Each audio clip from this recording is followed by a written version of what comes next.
आज आप और मैं स्टडी करते हैं एसएससी वर्ष की या जेई वर्ष की रेलवे में क्या ड्यूटी होती है। तो चूंकि आजकल आप देख रहे हैं हर जगह अतिक्रमण का चल रहा है, तो आज के हिसाब से आपकी सबसे इम्पोर्टेंट ड्यूटी है कि आपके अधीन जो भी रेलवे की बाउंड्री है उसमें किसी भी तरह का अतिक्रमण नहीं होना पाए। इसके लिए आपको प्रॉपर वे में आपका इसको इंस्पेक्शन करना पड़ेगा। यदि आपके अधीनस्थ वे साइड स्टेशन यानी छोटे छोटे स्टेशन भी आपके अधीनस्थ हैं सुपरविजन मेंटेनेंस में, तो उसकी बाउंड्री भी यदि आपको दी गई है तो उसका रिकॉर्ड रखना है, किसी तरह का अतिक्रमण न हो पाए ये आपको रिकॉर्ड रखना है। इसके अलावा दूसरी रिस्पॉन्सिबिलिटी जो है एसएससी वर्ष की या जेई वर्ष की है, आपके अंडर में कोई रेलवे कॉलोनी है तो उसका प्रॉपर वे में मेंटेनेंस रहे, रोड है रेलवे कॉलोनी उसका मेंटेनेंस रहे, पानी की सप्लाई है उसका मेंटेनेंस रहे, किसी तरह पानी की सप्लाई में दिक्कत ना हो, अवरोध पैदा ना हो। उसके बाद सर्विस बिल्डिंग किसको कहते हैं? Station building, running room, retiring room, hospital, GM office, DRM office, जितने भी ऑफिस हैं ये सब सर्विस बिल्डिंग में आते हैं। तो सर्विस बिल्डिंग का मेंटेनेंस करना आपकी जिम्मेदारी है। प्लेटफॉर्म में जो कैरी ओवर शेड लगा रहता है उसका प्रॉपर मेंटेनेंस, शेड कहीं टूटा ना हो या बरसात के समय लीकेज ना हो, इसको समय समय पर उसकी सफाई, या एसी शीट लगी है टूट गई है तो उसका रिप्लेसमेंट, ये सब आपकी जिम्मेदारी में आता है।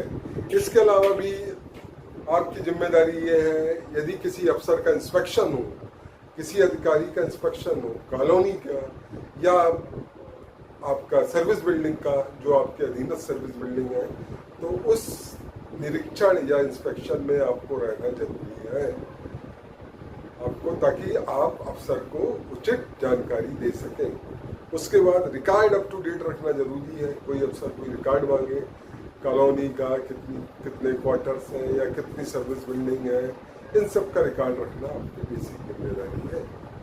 चलिए, इसके अलावा ये सिंपल मैंने बताया है, कल आपको पूरा बताऊंगा।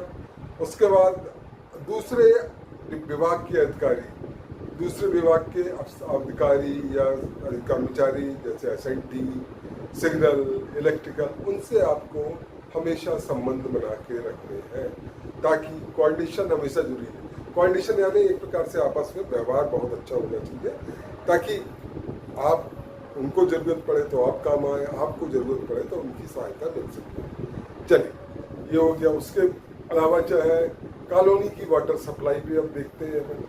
कॉलोनी की वाटर सप्लाई में जो टैंक बना है उसकी क्लीनिंग भी जरूरी है। साल में 2 बार उसका शेड्यूल रहता है। तो ओवरहेड टैंक बना है उसकी क्लीनिंग आपको सफाई करना है, नहीं तो पानी गंदा आने लगता है। सर छत पे यदि रेलवे क्वार्टर है उनकी छत पे बिल्डिंग टंकी बनी है उसकी सफाई यदि आवश्यक है।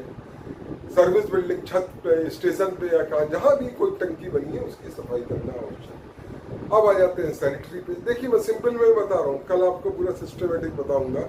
ये ऐसा बता रहा हूँ जो आपके दिमाग में चढ़ जाए। सैनिटरी में सीवर लाइन साफ सुथरी होना चाहिए, मैन होल है वो साफ सुथरे होने चाहिए, सेप्टिक टैंक है कहीं ओवर ना हो रहा हो, बदबू ना फैल रही है, इसका ध्यान रखना भी आपकी जिम्मेदारी है।